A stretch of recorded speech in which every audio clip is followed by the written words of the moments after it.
Bonjour à tous, bienvenue pour une nouvelle vidéo sur la basse-cour du Gard.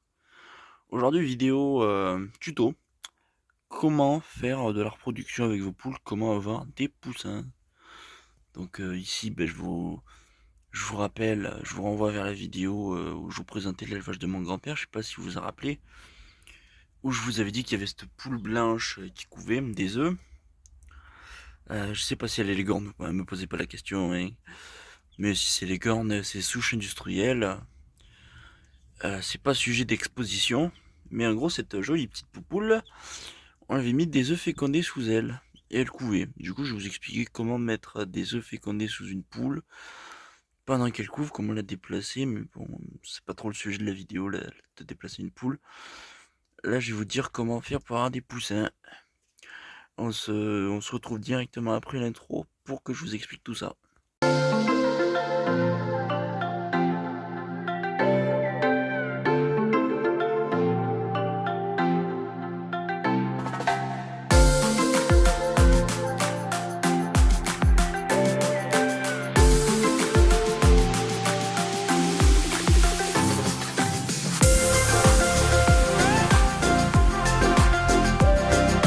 Première chose essentielle forcément, c'est d'avoir des poules.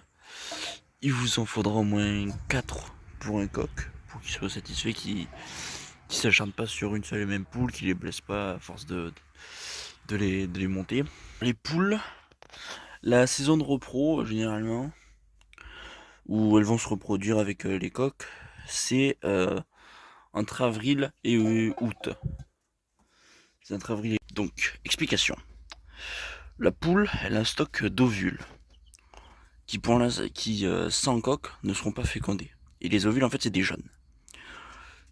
Et alors, elle a besoin de lumière pour déclencher la préparation d'un ovule, pour que l'ovule se transforme en jaune et tout et devienne un œuf. Elle a besoin de 10 heures de lumière par jour pour que ça devienne un jaune d'œuf et que ça fasse un œuf. Forcément, eh ben, elle va faire plus d'ovules et d'œufs quand il y aura le plus de lumière, c'est-à-dire en été. Parce qu'il y aura beaucoup plus de luminosité et elle produira donc plus d'hormones et elle fera donc plus d'œufs.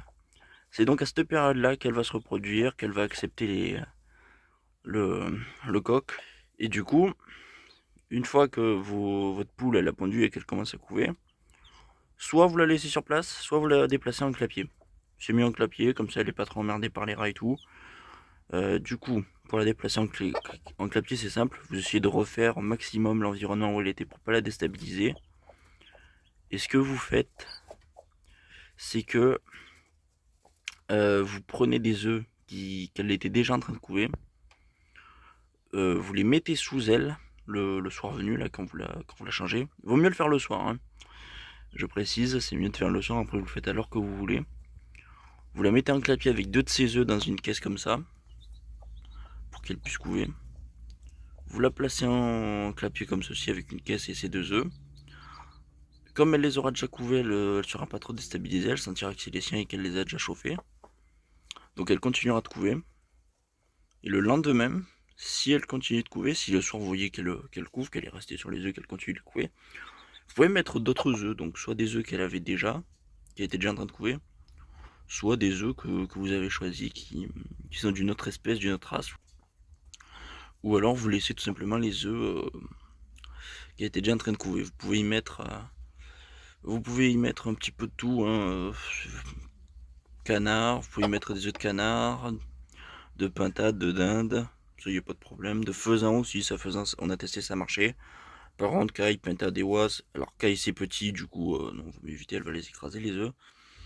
Oie, ça dure beaucoup trop longtemps pour une poule, donc non, on préfère éviter. Vaut mieux éviter, les œufs, vaut mieux le faire en couveuse ou avec une vraie oie. Et puis voilà, vous pouvez faire canard, pintade. Bon, du coup, maintenant, je vais vous montrer l'autre méthode, c'est-à-dire la couveuse. Un lapin, chef! Ok, bon, maintenant, je vais vous présenter du coup l'autre méthode, c'est-à-dire la couve artificielle en couveuse. Bon, ça, c'est notre couveuse. Bon, cette année, c'est pas avéré concluant avec, parce que on a eu une panne de courant, et puis après, on n'a plus relancé de couveuse. Pourtant, j'avais miré les œufs et ça marchait bien. Bon, là, c'est pas compliqué, hein. Vous achetez une couveuse de bonne qualité, généralement.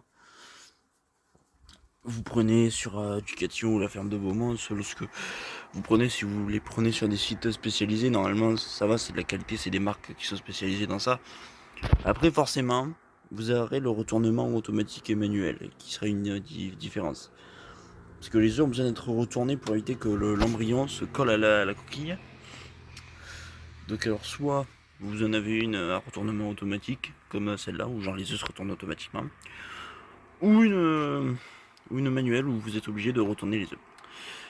Bon, du coup voilà, et vous faites, pour que ça marche, c'est pas sorcier, hein, juste vous lisez le mode d'emploi, vous faites les réglages, vous mettez la capacité de que vous voulez, vous mettez la capacité max si vous voulez, ou pas max si vous voulez pas, et normalement, si tout se passe bien, vous aurez des poussins. Et une fois que vos poussins ils ont éclos, vous prenez une lampe chauffante comme ceci, et vous les mettez en élevage avec la lampe chauffante. Enfin, 1 mois et demi, 2 mois, mais bon voilà, vous les laissez en élevage le temps qu'ils grandissent un peu, et puis vous pourrez les déplacer dans un poulailler un peu plus grand. Et puis maintenant, je vais vous montrer vite fait comment on fait pour mirer un œuf et savoir s'il est fécondé ou non. Ok, bon, dernière partie de la vidéo, donc alors, il va falloir une lampe. Bon, j'ai pris ça parce que mon téléphone, j'utilise pour filmer, mais bon, d'habitude, j'utilise mon tel pour vérifier si j'ai fait féconder ou pas. Bon, pour voir s'il est fécondé ou pas, c'est pas sorcier. Mais là, vous voyez, là, c'est clair, c'est pas sombre, c'est clair, et ça veut tout simplement dire que, en fait, c'est de l'air. C'est pour permettre au poussin et à l'ovule d'avoir de l'air dans l'œuf, et du coup, ça veut dire que l'œuf est fécondé. Donc voilà, c'était la dernière partie de cette vidéo.